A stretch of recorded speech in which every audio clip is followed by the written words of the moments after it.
Right lads, so today for this video there's going to be a spoiler warning. We're talking about Infinity War here, so if you haven't watched the movie you're probably better clicking off, and if you're planning on not watching the movie and you haven't watched the movie yet, then just keep on watching if you want.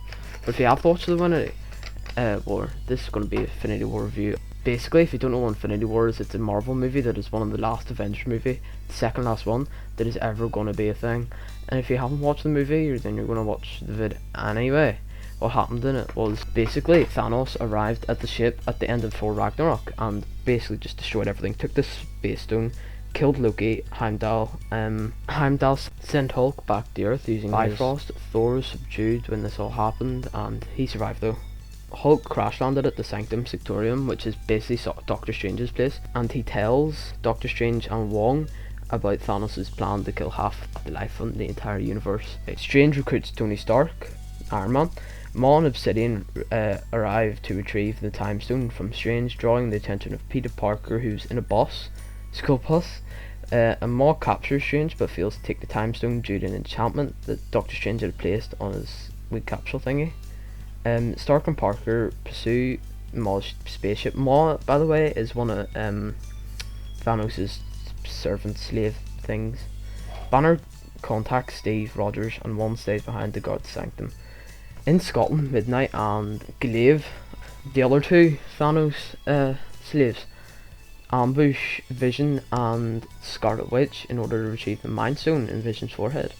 Captain America and Natasha Romanoff and Sam Wilson rescue them to take shelter with James Rhodes and Banner at the Avengers compound. Vision offers to sacrifice himself by having Maximoff destroy the Mind Stone to keep Thanos from retrieving it. Rogers suggests that they travel to Wakanda, where Black Panther is, which he believes the resources to remove the stone without destroying Vision. The Guardians of the Galaxy respond to a distress call from the Asgardian ship and rescue Thor, who summarizes. Thanos seeks the Reality Stone, which is in possession of the Collector on Nowhere. Rocket and Groot accompany Thor to Nidavellir. Sorry, I'm going to slaughter some of these things. Where they and Earterry, you know the dwarf guy. He's actually a dwarf in real life, but he's like 7 foot tall. Well, not 7, about 10 foot tall in the movie. Yeah, that lad. They make Thor an axe since Hela had destroyed his hammer in Thor Ragnarok. On Nowhere, Peter Quill, Gamora, Drax, and Mantis. Peter Quill is Star-Lord, by the way. Find Thanos with the Reality Stone already in his possession. Thanos kidnaps Gamora, his adoptive daughter, who reveals the location of the Soul Stone to save her captive adoptive sister Mabula from torture. Thanos and Gamora travel to Vamor, where Red Skull, the keeper of the Soul Stone, informs him the stone can only be retrieved by sacrificing someone he loves. Thanos reluctantly kills Gamora, earning the stone. So Gamora's completely dead. She's completely and utterly dead. Nebula escapes captivity and asks the remaining Guardians to meet her on Thanos' destroyed homeworld, Titan. Stark and Parker kill Maw and rescue Strange, landing on Titan. They meet Quill, Drax, and Mantis. The group forms a plan to remove Thanos' Infinity Gauntlet after Strange uses the Time Stone to view millions of possible futures, seeing only one in which Thanos loses. Thanos arrives, justifying his plans as necessary to ensure the survival of a universe threatened by the overpopulation. The group subdues him until Nebula deduces that Thanos has killed Gamora. Enraged, Quill retaliates, allowing Thanos to break the group's hold and overpower them. After Stark is seriously wounded by Thanos, Strange surrenders the Time Stone in exchange for Thanos sparing Stark. Thanos departs for Earth, where the last few Infinity Stones are. In Wakanda, Captain America reunites with Buck, Winter Soldier, before Thanos' army invades. The Avengers, alongside with T'Challa and the rest of the Wakanda forces, mount a defense while Shuri works to extract the Mind Stone from Vision. Banner, unable to transform into Hulk, fights in Stark's Hulkbuster armor. You only see Hulk in the first scene when Loki dies. He fights Thanos but gets overpowered. Thor, Rocket, and Groot arrive to reinforce the defenders.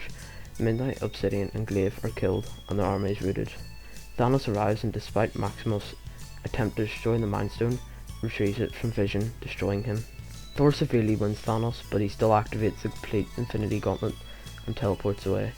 Half of life across the universe disintegrates, including Barnes, T'Challa, Groot, Maximoff, Wilson, Mantis, Drax, Star-Lord, Doctor Strange and Peter Parker.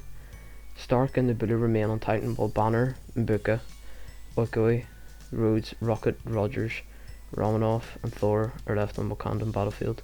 Meanwhile, Thanos relaxes on another planet. Basically, what really annoyed me about this is I hadn't watched the Black Panther movie even before this movie was made. So when Black Panther died, I was like, ah. But also in the post-credit scene, Nick Fury transmits a distress call as he and Maria Hill and others disintegrate.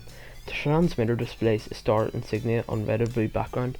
That is Captain Marvel, so she's definitely going to be in the next Avengers movie, and hopefully she kills Thanos, reverses time, and saves everybody basically. If I'm correct, Captain Marvel is actually getting her own movie in 2019, which I'm pretty excited to see. Now, actually on the proper review. Personally, in my opinion, it was actually a pretty good movie. I'm pretty disappointed that everybody died though. I hope in the next Avengers movie, everybody, will come back. Especially Spider-Man, because I really like Spider-Man. He's pretty cool. I'm happy Thor didn't die, because he just is my favourite, because he's just good, I guess, Thanos, the bad guy rating, I'm going to give him 9 out of 10, I'm going to say. He was a pretty good bad guy. He was pretty tough. But the fact that he's able to just fend off like 22 superheroes, I think it was, it's just a bit unrealistic in my opinion, even though he had all the Infinity Stones. That was only at the end he had all of them. Another thing I was disappointed about was we didn't really get to see much of the Hulk, because he's really cool when he gets going. It was good to see all the Avengers back together again though, and they all look different and stuff like that. There were some pretty good fight scenes, including the starting one. I liked when Loki tried to be mischievous and all that and try and stab Thanos, but then sadly Loki died. Loki was an okay character. He was pretty good, but he wasn't like high up there with one of my favourites. Thor's axe is really cool too. I really like it. My favourite acting in the movie was probably from Spider-Man. His part where he died was sad, and it created quite a few memes. The part where he's like, Mr. Stark, I don't feel so good, and then he's like, I don't want to go, and then he disintegrates. Yeah, that's pretty brutal.